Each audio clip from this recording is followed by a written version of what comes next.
Everyone, welcome back to our channel. तो आज यहाँ पे हम डिस्कस करने वाले हैं लीडरशिप के बारे में।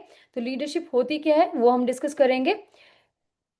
तो लीडरशिप क्या है यहाँ पे? बोला जा रहा है कि it is a process, right, जो कि इन्फ्लुएंस करती है किसी एंड गाइड करते हैं बिहेवियर ऑफ द जो भी एम्प्लॉयज वर्क कर रहे हैं किसी ऑर्गेनाइजेशन में, उनके बिहेवियर को यहाँ पे देखना, गाइड करना या फिर इन्फ्लुएंस करना उन लोगों को, ताकि वो ऑर्गेनाइजेशन गोल को अचीव यहाँ पे कर सके। तो उस प्रोसेस को यहाँ पे बोला जाता है लीडरशिप, राइट। तो यहाँ पे हम बात करेंगे कि लीडरशिप जो है वो विजन जो है वो सेट करने में हेल्प करती है। लीडर जो है वो विजन क्रिएट करते हैं, सेट करते हैं एंड उस विजन को कम्युनिकेट करते हैं इफेक्टिवली एम्प्लॉयज को, क्योंकि अल्टीमेटली अचीव जो है वो किसने करना है? एम्प्लॉयज ने करना है, वर्कर्स ने करना है। और उन वर्कर्स को यहाँ पे गाइड करना, ठीक है, इन्फ्लुएंस करना, कि वो मोटिवेट करना कि वो काम कर सके, विलिंगली वो उस चीज को काम को करें ताकि ऑर्गेनाइजेशन गोल को अचीव कर सके। तो ये लीडरशिप कहलाता है। देन हम बात करेंगे role and responsibility of a leader. एक लीडर की रोल्स और रोल क्या होता है, रिस्पॉन्सिबिलिटीज क्या होती है। सबसे पहले हम बात करेंगे direction at all level, right. तो यहाँ पे जो कम्युनिकेशन है सीमलेस हो सके from top level to operation level. देखो यहाँ पे हम बात कर रहे हैं कि जो भी एक ऑर्गेनाइजेशन है उसका टॉप का जो पर्सन है जो पूरी ऑर्गेनाइजेशन को लीड कर रहा है, लीडर है जो पूरी ऑर्गेनाइजेशन का, उसका क्या काम रहेगा कि वो ये देखेगा कि टॉप लेवल पे जो भी पॉलिसीज बनाई जा रही हैं, प्लान्स बनाए जा रहे हैं, प्रोसीजर्स जो बनाए जा रहे हैं, वो हर डिपार्टमेंट में हर लेवल पे जो है वो अच्छे से कम्युनिकेट किए जा सके। ये किसका काम रहेगा? जो लीडर ऑफ द ऑर्गेनाइजेशन होगा। जैसे कि हम बोल सकते हैं टाटा ग्रुप में रतन टाटा जी थे, ठीक है, रिलायंस में यहाँ पे मुकेश अंबानी जी हैं। तो ये सारी चीजें, ये लीडर रहेंगे जो ये सारी चीजें देखेंगे कि टॉप मैनेजमेंट से लेके ऑपरेशन लेवल तक जो भी पॉलिसीज प्लान्स बनाए जा रहे हैं वो प्रॉपरली कम्युनिकेट किए जा सके। देन हम बात करेंगे रिप्रेजेंटेटिव ऑफ द ऑर्गेनाइजेशन। जो लीडर होता है उसका काम क्या होता है कि वो ऑर्गेनाइजेशन को रिप्रेजेंट करता है। जैसे कि कोई एक्सटर्नल मीटिंग्स हो रही हैं, बिजनेस फॉरम्स हैं, कॉन्फ्रेंसेस हैं, स्टेक होल्डर्स के सामने के साथ कोई मीटिंग है, तो ये जो है लीडर जो है फेस ऑफ द कंपनी होता है, जो कंपनी के को रिप्रेजेंट करता है, ठीक है, कंपनी के बारे में चीजें बताता है, राइट। देन हम बात करेंगे इंटीग्रेशन ऑफ गोल्स। अब यहाँ पे लीडर का क्या काम होता है कि एम्प्लॉय की एस्पिरेशंस क्या है, एम्प्लॉय के अपने सपने क्या हैं या फिर उनके अपने गोल्स क्या है, उन गोल्स को ऑर्गेनाइजेशन गोल्स के साथ कैसे अलाइन करना है या फिर कैसे हार्मनी के साथ दोनों गोल्स को उसे अचीव करने में हेल्प करना है, ताकि उनके पर्सनल गोल्स भी यहाँ पे अचीव हो सके और साथ के साथ ऑर्गेनाइजेशन गोल्स को भी यहाँ पे हम अचीव कर सके और बिजनेस ग्रोथ यहाँ पे हो। देन हम बात करेंगे नेक्स्ट की, that is support and cooperation. अब कहता है यहाँ पे कि जो लीडर होता है वो हेल्प करता है इस तरह का एनवायरनमेंट क्रिएट करने में या फिर इस तरह का ऑर्गेनाइजेशन कल्चर बनाने में जिससे कि एम्प्लॉयज का ट्रस्ट जो है वो बढ़ता है एंड टीम वर्क जो है वो एम्प्लॉयज में जो है वो आता है एंड लॉयलिटी बढ़ती है एंड ओपननेस जो है एम्प्लॉयज में आती है। ये तभी हो पाएगा अगर एक लीडर अच्छा है, वो ये सारी चीजें ऐसा एनवायरनमेंट क्रिएट कर रहा है, राइट। देन हम बात करेंगे एक लीडर जो है वो फ्रेंड भी होता है, फिलोसफर भी होता है एंड गाइड भी होता है। जैसे हम बार बार बोल रहे हैं कि वो गाइडेंस प्रोवाइड करता है, डायरेक्शन आपको देता है, एक फ्रेंड की तरह आपकी इमोशनली भी आपको सपोर्ट करता है एंड प्रोफेशनली भी आपको सपोर्ट करता है, राइट। जैसे कि यहाँ पे भी लिखा गया है पर्सनल मेंटोरशिप वो ऑफर करता है, आपको प्रोवाइड करता है strategic direction professionally, right, during the uncertainties and support करता है एम्प्लॉय की इमोशनल एंड प्रोफेशनली उनको सपोर्ट करा जाता है और इंश्योर करता है कि इंडिविजुअल जो है इंडिविजुअल का वेलबींग हो एंड ग्रोथ जो है हो सके इंडिविजुअल की भी और ऑर्गेनाइजेशन की भी, राइट। देन हम बात करेंगे यहाँ पे qualities of a good leader. अब एक गुड लीडर जो है उसकी क्या क्वालिटीज होती हैं? सबसे पहले विजन एंड फोरसाइट। अब एक गुड लीडर जो होता है वो ऐसा होना चाहिए कि जो फ्यूचर को फोरकास्ट कर सके, राइट, कि क्या क्या चैलेंजेस हो सकते हैं, क्या क्या चैलेंजेस आ सकते हैं और हम उनको कैसे यहाँ पे डील कर सकते हैं उन चैलेंजेस के साथ। बेसिकली वो प्रोएक्टिवली यहाँ पे एक्शन लेने वाला होना चाहिए कि अगर ये चीज़ हो जाती है तो हम किस तरह इस चीज़ को मैनेज करेंगे। तो उसका विजन एंड फोरसाइट जो है वो अच्छी होनी चाहिए, ताकि वो फॉरवर्ड थिंकिंग वाला होना चाहिए, फोरकास्ट कर सके चीज़ों को कि फ्यूचर पॉसिबिलिटीज क्या हो सकती हैं और चैलेंजेस क्या हो सकते हैं। देन हम बात करेंगे इफेक्टिव कम्युनिकेशन। तो ये सबसे इंपॉर्टेंट हम बोल सकते हैं कि पार्ट रहेगा, क्योंकि एक लीडर जो है अगर प्रॉपरली कम्युनिकेट कर पाएगा चीजें, तभी वो जो भी, चाहे वो फोरकास्ट कर पा रहा है चीजों को, नहीं चाहे वो बहुत इंटेलिजेंट है, सब कुछ है, बट अगर वो अपनी बात ही नहीं रख पा रहा है और ना सुन पा रहा है, देन सारी चीजें खत्म हो जाएंगी, राइट।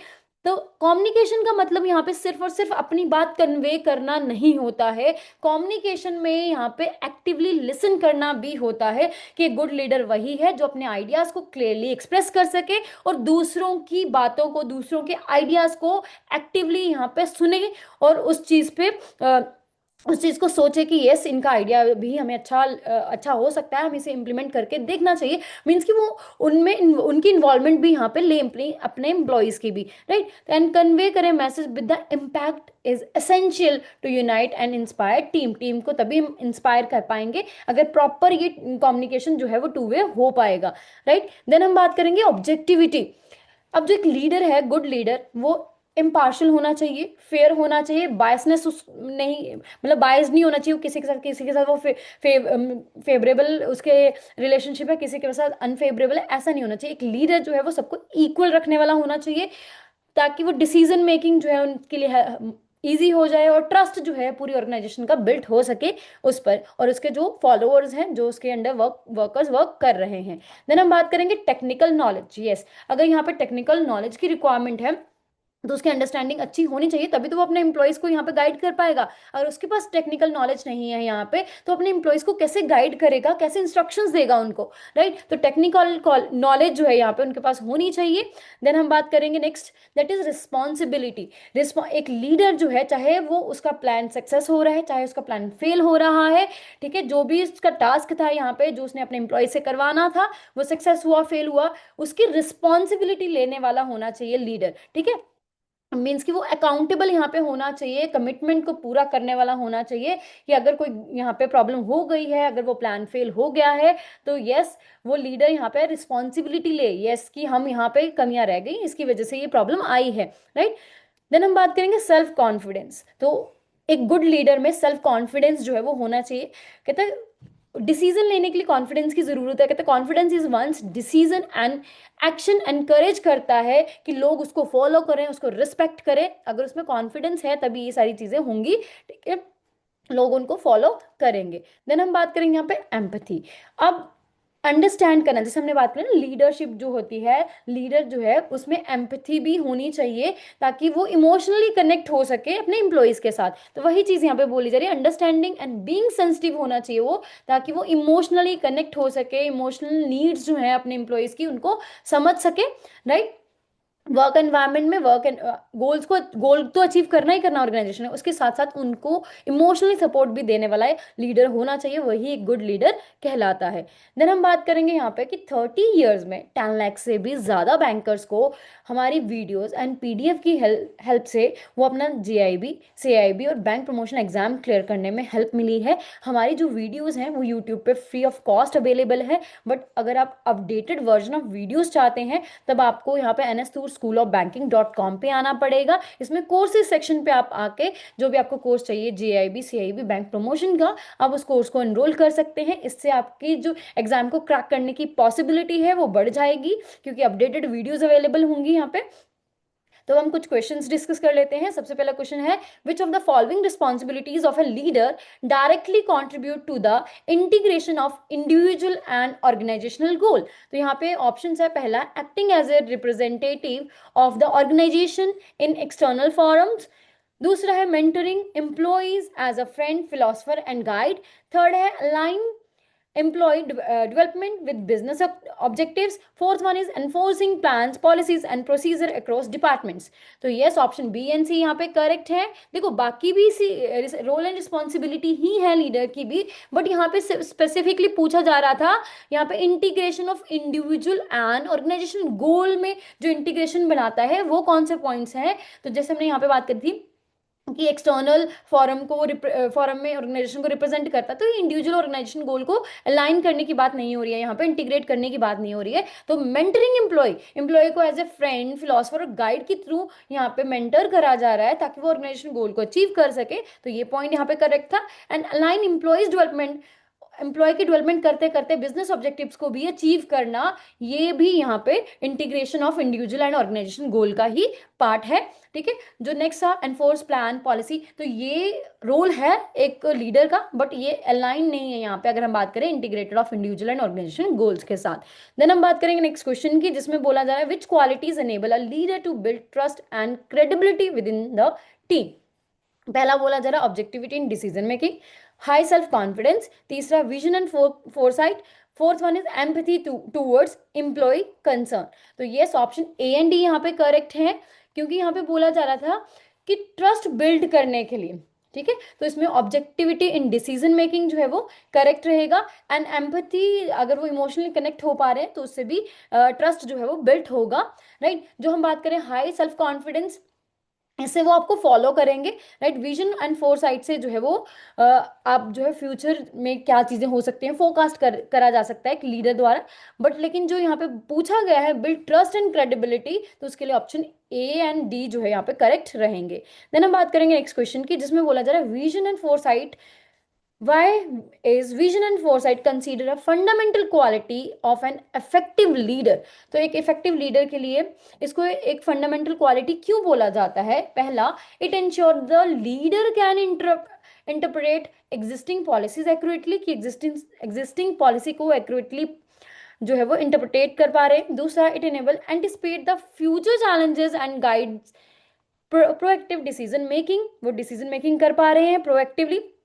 तीसरा, it help leader maintain personal authority over subordinate, कि वो अपनी अथॉरिटी मेंटेन कर पाएंगे इसकी हेल्प से। या फिर fourth one, it allow leader to enforce rule without deviation. तो यस, ऑप्शन बी यहाँ पे करेक्ट है कि फोरसाइट और विजन का यहाँ पे क्या मतलब है कि हम फ्यूचर चैलेंजेस को यहाँ पे वो देखने में फोरसाइट करने में हेल्प मिलेगी उनको, फोरकास्ट कर पाते हैं लीडर्स। ठीक है, तो इससे क्या होगा कि वो प्रोएक्टिव एक्शन ले पाएंगे, डिसीजन ले पाएंगे, ताकि वो गाइड कर सके अपने एम्प्लॉयज को कि ये चैलेंजेस आ सकते हैं तो उन्हें हमें कैसे ओवरकम करना है। देन हम बात करेंगे नेक्स्ट क्वेश्चन की, जिसमें बोला जा रहा है which statement best reflects the role of a leader as a representative of the organisation. Option पहला है a leader communicates policies only to internal departments, कि वो अपने इंटरनल डिपार्टमेंट्स को ही कम्युनिकेट करते हैं पॉलिसीज। दूसरा है leader engage with external shareholders presenting the organization's view and decision. तीसरा, a leader ensure only operational level coordination. Fourth one is a leader provide emotional support to employees. But यहाँ पे पूछा जा रहा है role as a leader are representative of the organization, तो कौन सी statement यहाँ पे उसको रिप्रेजेंटेटिव शो कर रहा है? तो यस, ऑप्शन बी यहाँ पे करेक्ट है, जिसमें बोला जा रहा है कि लीडर जो है वो एक्सटर्नल शेयर होल्डर्स के साथ जो मीटिंग्स होती हैं, प्रेजेंटेशंस होते हैं, प्रेजेंट करता है ऑर्गेनाइजेशन के पॉइंट ऑफ व्यूज को, डिसीजन को, राइट। देन हम बात करेंगे नेक्स्ट क्वेश्चन की, जिसमें असर्शन दे रखा है इफेक्टिव कम्युनिकेशन जो है is essential for a leader to inspire and unite teams. और रीजन दिया जा रहा है कि कम्युनिकेशन हेल्प करती है, लीडर एक्सप्रेस कर पाते हैं अपने आइडियाज क्लियरली एंड लिसन करते हैं actively to the employee concerns को। द ऑप्शन है यहाँ पे both A and R correct है and R is a correct explanation of A. Both A and R true but R is not a correct explanation of A is true but R is false.